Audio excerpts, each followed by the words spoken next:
first calf. My first 4-H calf was called Stubby. He was a half Brahma. He was a beautiful calf. But I was 8 years old when the stock show started. I was 9 years old when I sold him because I had my birthday. That's right at the end of March. And first thing I did was go downtown at 9 years old and bought me a 22.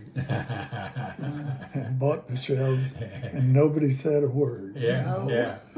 And you could go into the stores out in the country and buy a 22 shell for a penny, or you could buy the box or whatever, but they would sell them one bullet at a time if you didn't have much money. No, But Rene Guerra stole it. He stole Bruce's pump shotgun. He stole your over and under 410-22. He stole Grandpa's bugle, Boy Scout bugle that Grandma gave me. He stole your socks. You caught him on the bus one day with your socks on.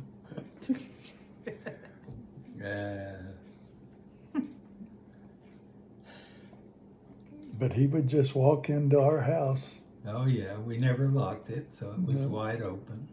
Well, there's usually somebody there. Yeah. Well, Mama was there, but she wouldn't know if Yeah. somebody walked in the back. Yeah. Our boys' room had 2 bullet holes in it. One from him and one from me. I had Bruce's old pump, and I walked in and I put it down. I was standing up and I put it down, and the butt hit the ground a little too hard, and it shot a bullet right up by my head and into the ceiling. We didn't. Yeah. That same gun was the one you shot, and the bullet tumbled, and when it went through the back door, it went through sideways. Yeah. That was a dangerous gun. I don't know. There's something about living in danger that protects you a little bit. Accidents happen. You fall off of tractors and out of trucks and all this kind of stuff, and bulls running over you and so on. But they don't tend to kill us. But I was out hunting with Howard Simmons, and he shot himself. Well, I was with him. You don't remember that No, I part, don't. but Rising was clearing off some Yeah. land, and so that was good rabbit hunting. Mhm. So you and me and Howard Simmons. Howard skipped school, and we got hungry, and there was an orchard. There was an open field and then an orchard. Atwood's Orchard. So Howard and I went over there to steal some oranges because we were hungry and thirsty. And it was winter, and he had a jacket on, and he was carrying the gun under his arm. And we were walking along, and he just stopped. And he said, "Scott, I think I shot myself." And he had. And neither one of us heard a sound Yeah. because that barrel was right under his arm. The bullet went in, out, and into his shoulder. Every time I'd go to the Simmons house after that, they'd look at me with suspicion because they were just sure I shot him and that Howard covered for me. We went to the Simmons house one time, and Howard was told to cut some firewood. So he picked up the axe, and I was standing in front of the axe, and his mother got all over him. "What if the axe comes off of that handle, boy?" So anyway, on the way home, you and I made a bet that I couldn't shoot that sunflower off. And it was from here to the TV. And I won the bet. Ah, I had boy. a 22 and I shot that sucker off. It, what, a $500 bet? or No, you can't, I can. That was the bet. something? Good. Yeah. John had that little pistol that he had ordered through the mail, and it was a revolver about that long. It was a 22, and the cylinder didn't align quite with the barrel. It's spitting So lead. when you shot it, there were sparks and lead flying out the sides. He ordered it through the mail. He was about 9 or 10. Oh boy. Tell me your version of the story about John and Pete wrestling and John hit his head on the floor. No, they weren't wrestling. They weren't wrestling? John was asleep on the top bunk, and he rolled over and fell off and hit his head on the concrete Oh my floor. God. Okay. And that screwed up his eye and hearing. Yeah. And he went to San Antone to a specialist. And when he got home, he was telling us about this crazy car. He said, it's shaped like that, kind of like the old 48 Ford, only smaller, and it had a big key on the back. And it was the first Volkswagen that Nils had ever heard of. But yeah, it messed him up, messed his eye and hearing up. Wow, I guess. It's a wonder he didn't die Yeah, hitting his head on that concrete floor. yeah, we didn't have rugs down or anything.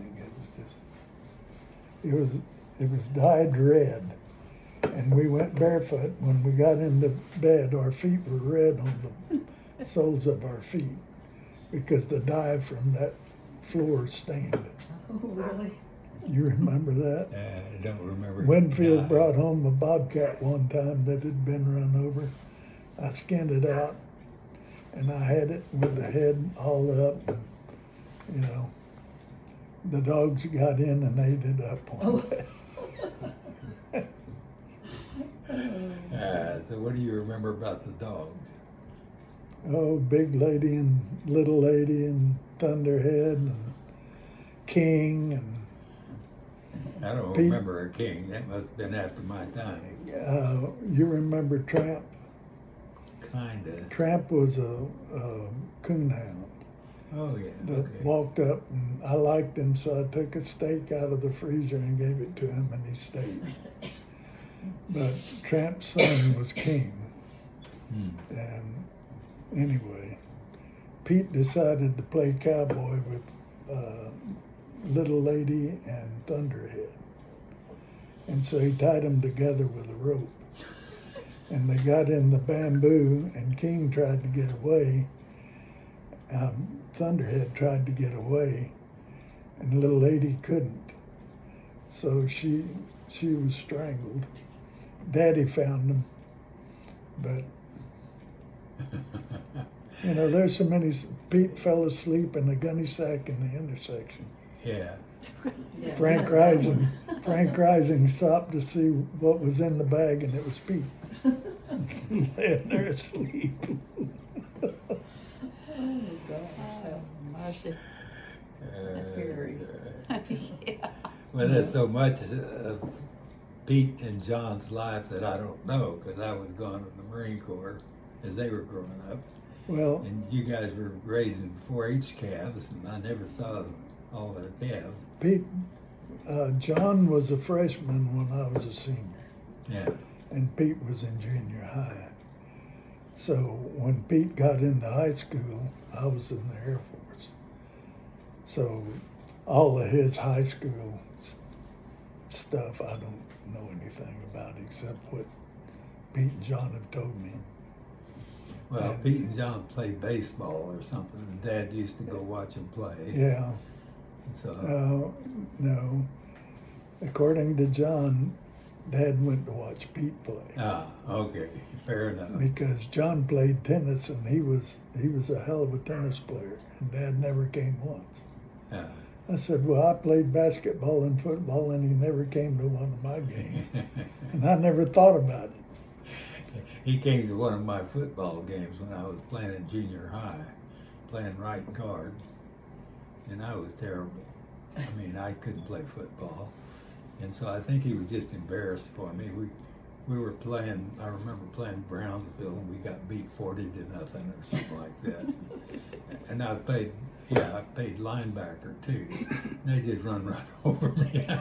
Well, you know, the year I played football, I was almost 6'3" tall, and I weighed about 130 pounds. Yeah. When I played basketball, they said all they saw was two knees going down. Anyway, so I couldn't play football. Yeah. Yeah. Besides that, football is that's what ruined my eye.